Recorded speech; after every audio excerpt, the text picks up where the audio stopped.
Maharashtra today 24 news, सत्य परिस्थितीचा सविस्तर आढावा। नांदेड जिल्ह्यात भूकंप, मुखेड तालुक्यात जाणवले सौम्य धक्के, नागरिकांना सतर्क राहण्याचे जिल्हाधिकाऱ्यांचे आवाहन। नांदेड जिल्ह्यातील मुखेड तालुक्यात आज दुपारी 3:25च्या सुमारास भूकंपाचे सौम्य धक्के जाणवले असून हिब्बट, कोळगाव, धामणगाव, मोटरगाव, धनज आणि जामखेड या गावांना याचा प्रामुख्याने फटका बसला आहे। भूगर्भातून अचानक मोठा आवाज येत जमीन हादरल्याचा अनुभव ग्रामस्थांनी घेतल्याने परिसरात भीतीचे वातावरण निर्माण झाले होते।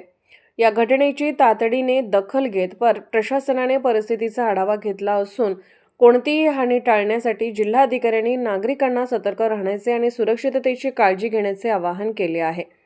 मुखेड तालुक्यात आज 11 फेब्रुवारी 2026 रोजी दुपारी 3:25च्या सुमारास 3.0 रिश्टर स्केल तीव्रतेचे भूकंपाचे अतिसौम्य धक्के जाणवले असून याचा केंद्रबिंदू खपराळ गावाजवळ असल्याची नोंद राष्ट्रीय भूकंप विज्ञान केंद्राने केली आहे।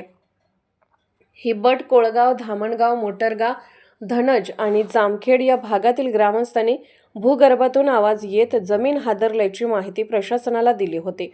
सुदैवाने यात कोणतीही जीवित किंवा वित्तहानी झाली नसल्याची अधिकृत माहिती मुखेड तहसीलदारांनी जिल्हा आपत्कालीन कार्य केंद्राला दिली असून नागरिकांनी घाबरून न जाता सतर्क राहण्याचे आवाहन करण्यात आले आहे।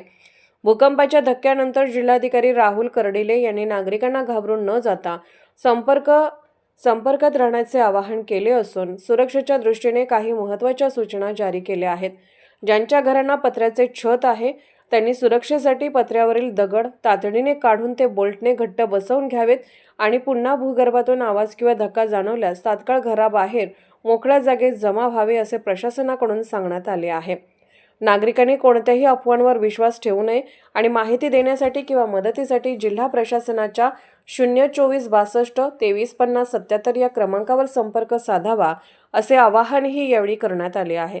महाराष्ट्र टुडे मराठीसाठी ब्युरो रिपोर्ट, मुखेड, नांदेड।